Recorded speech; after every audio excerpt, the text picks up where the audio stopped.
Welcome to మన Bala world. ఒక ప్రశాంతమైన చిన్న గ్రామంలో సీతమ్మ అనే పేద మహిళ జీవించేది. ఆమెకి ఒక్కగానొక్క కుమారుడు చిన్ను. వారి జీవితం చాలా కష్టసాధ్యం. రోజూ సీతమ్మ కూలి పనికి వెళ్లి సంపాదించినా కొద్దిపాటి డబ్బుతోనే వాళ్లు బతుకుతుండేవారు. కాని ఎంత కష్టం ఉన్నా సీతమ్మ తన కుమారుణ్ణి ఎప్పుడూ సంతోషంగా ఉంచాలని ప్రయత్నించేది. ఒక ఉదయం సీతమ్మ ఇంట్లో ఉన్న తక్కువ అన్నాన్ని వండి చిన్నుకి పెట్టింది.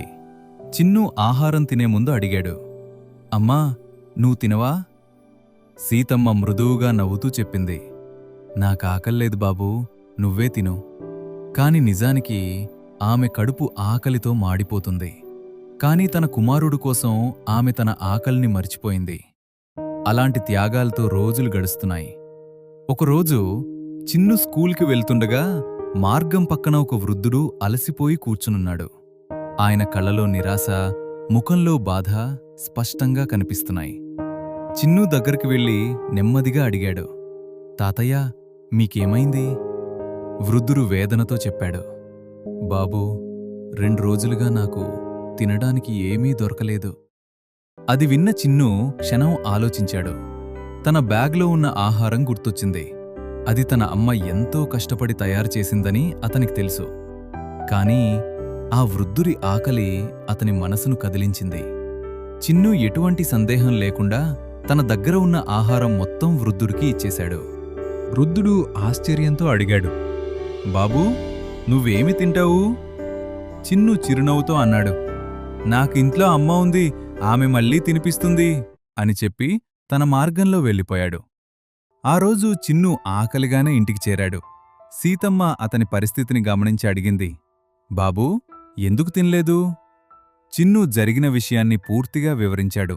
అది విన్న సీతమ్మ కళ్లలో ఆనంద బాష్పాలు వెల్లువెత్తాయి. ఆమె హృదయం గర్వంతో నిండిపోయింది. నా కొడుకు నిజంగా మంచి మనసున్నవాడు అని అనుకుంది. కొన్ని రోజులు గడిచిన తర్వాత ఒకరోజు గ్రామానికి ఒక విలాసవంతమైన కారు వచ్చింది. అందులో నుంచి ఒక గొప్ప వ్యక్తి దిగాడు. అతను నేరుగా సీతమ్మ ఇంటి వద్దకు వచ్చాడు.